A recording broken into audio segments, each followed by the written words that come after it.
Today I'm starting a new series of videos and we're going to be looking at bbking and how he outlines a 12-bar blues, a simple 12-bar blues, nice and slow, and we're going to be looking how he highlights and outlines the three chords of a blues.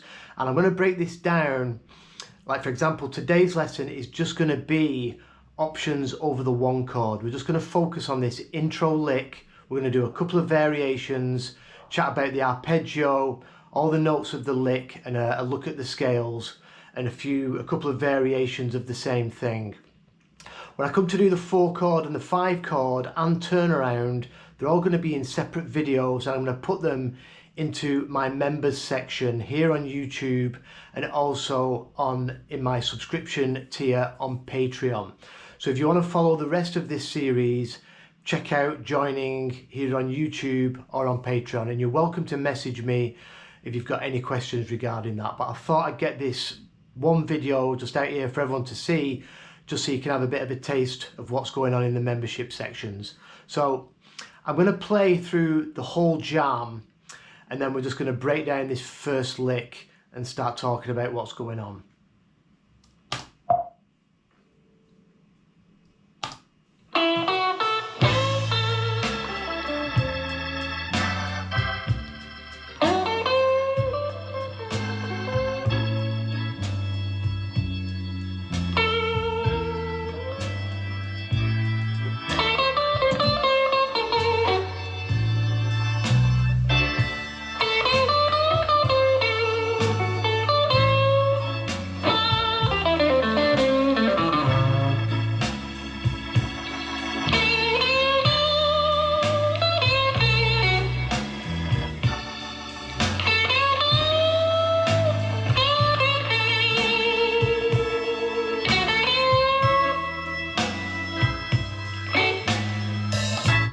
So I have covered this jam before in earlier videos, but like I said, in these series I'm really going to zone in on what to do over each chord separately, so you can start putting this thing together. And for each of the licks I do, I'm going to do a couple of variations, and we're also going to chat a bit more about the scales.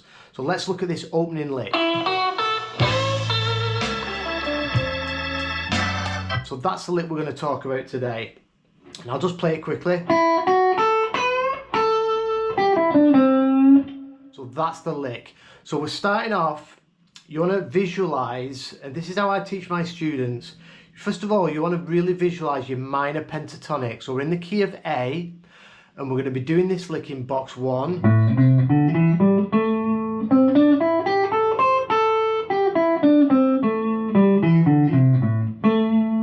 So you want to visualize your minor pentatonic as like a skeleton. And then what I like to do is need to chat a little bit about the major pentatonic, because this lick mixes major and minor pentatonic. So you also want to know your major pentatonic in that position.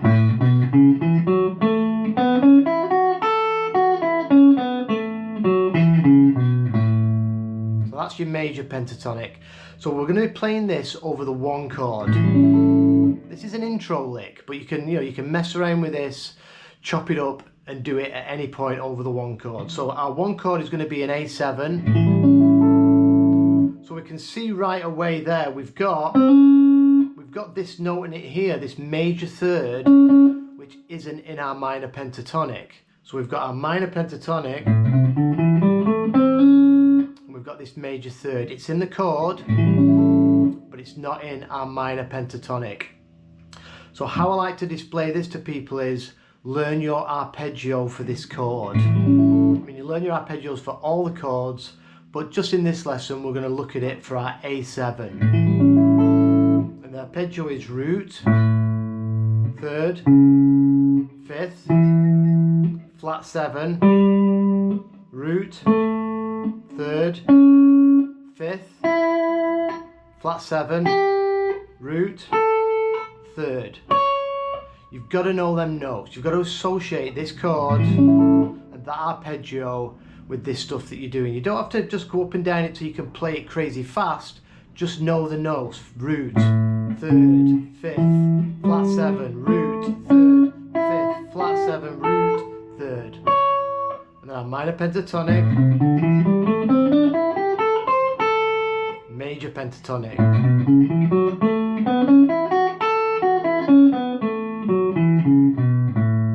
You need to know that information.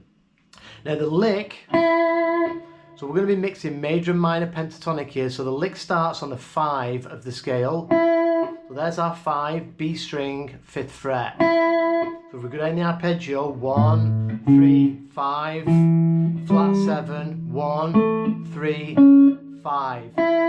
We're starting on that 5. And it goes 5. So we're starting on the 5. Then it goes to the 7th fret of the B. This isn't in our minor pentatonic, it's in our major pentatonic. This is our 6, which is directly behind the flat 7. So we're going to go 5, 6, root. This root, it's in our major and our minor pentatonic. So is the 5. So the note we're mixing in here is the 6. And then we're going to push up on the 7th fret, a whole step into the 9th fret. So by pushing that up, the note we're achieving is the major third of our A7 chord. So this note that we're going to mix into our minor pentatonic is the note we're achieving when we push up that bend. So that's how we're highlighting that chord with the first half of this lick. And then we come back down and we play the root on the 5th fret of the high E. A little bit of vibrato. So that's the opening lick. So this 6, you wouldn't really hang around on it over this one chord.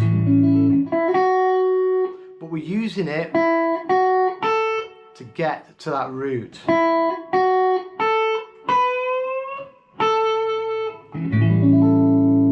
So we've got chord tone, scale tone, chord tone, bending into a chord tone, and back to our root, which again is a chord tone. So we're perfectly highlighting that A7.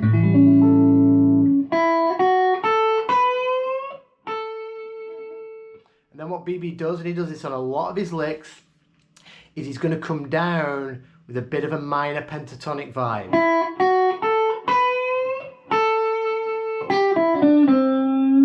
So we started the lick with major,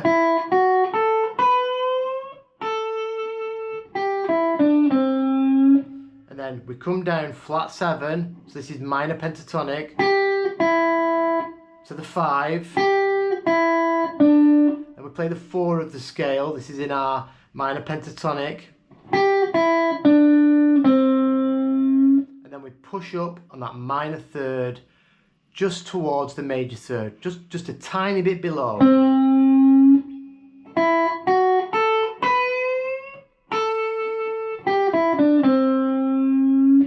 So that's the opening lick over that one chord.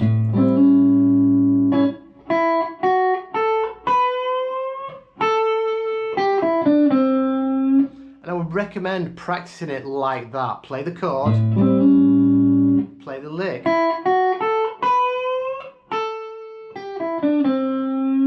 Recognise that you're playing this chord and then we're breaking it down, we're dismantling it.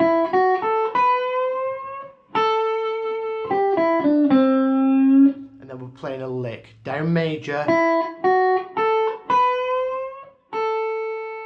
And then minor pentatonic. And you can finish on that root. And then what I suggest you should do is, whenever you learn a lick, I would learn it in a couple of other positions and a couple of different ways. So we're starting on this 5. We've also got 5 here. So we could do a different approach.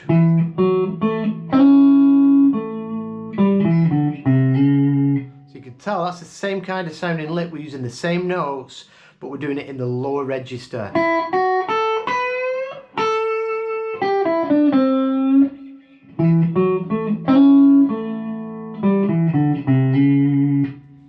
exactly the same pretty much. 5, 6 to the root. Same way we started it last time. 5, 6, root, bending into the major third. 5, 6, root.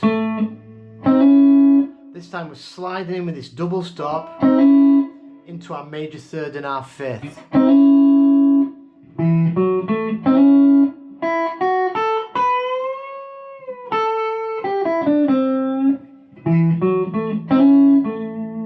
And then when I've slid into that, that's part of our chord. There's our triad, root 3, 5. When we've got into that, you can go to your root, to the flat 7, down the pentatonic 5 to the 4, and then slide into the major third from the minor third here. So the 3rd fret to the 4th fret is our major third, like in our arpeggio, 1, 3.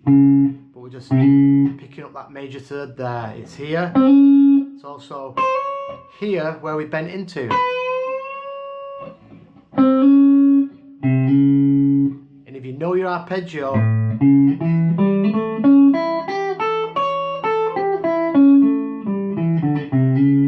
you can see them notes and you know what they are. After that 3rd, you can grab the root on the 7th fret of D with your pinky just to top it off.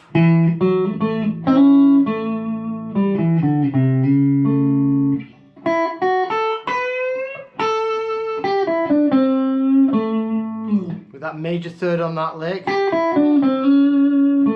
you can hammer into it from the minor third, or you can slide right into it, like this one up here. We can bend the minor third there, so you got, oh, that's pretty much covering position 1 with major and minor pentatonic.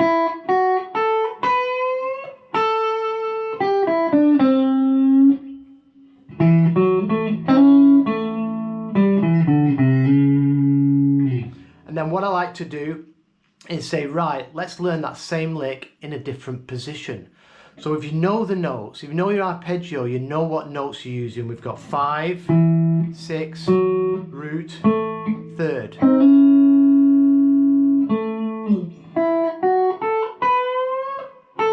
So now we're learning what licks are about rather than just learning what they are. So if we go up and start, we can grab this 5 here on the 9th fret. So we know we've got 5, 6. So the 9th fret we can go 5, 6. And now there's our root. Because of the B string it's moved over. And then we know our rule, 1, 2, 1, 2, 3. There's our 1. And there we push up into our major third there.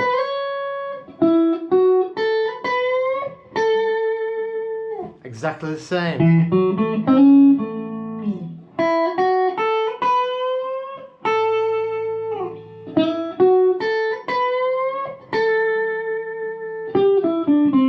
And then down the minor pentatonic in that position. So you don't need to learn all your scales. You know where your root notes are, and just, if you've memorized and learnt a lick in one position, you can just go and find it and play it somewhere else without worrying about boxes or scales. Obviously it's good to know them, but you don't have to practice them over and over and over again. Learn some licks and learn what the intervals are.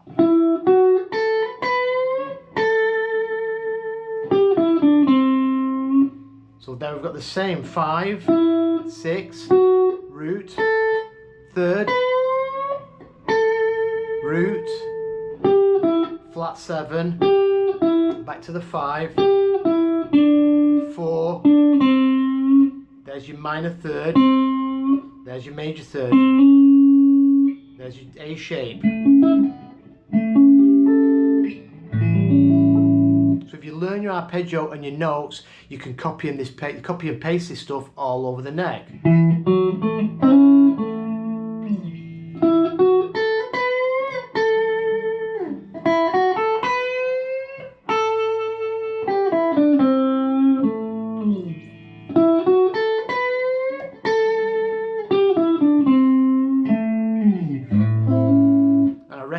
playing a chord.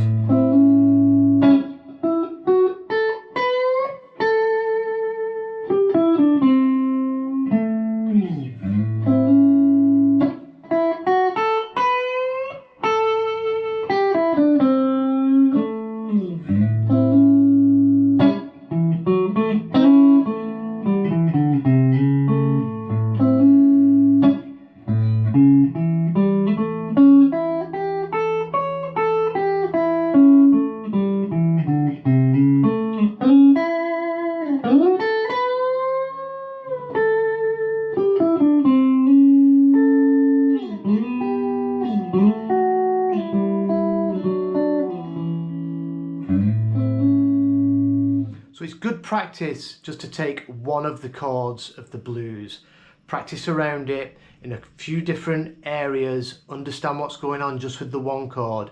When they start to, if you practice that separately, then we work on the 4 chord and we do some licks over that, you know.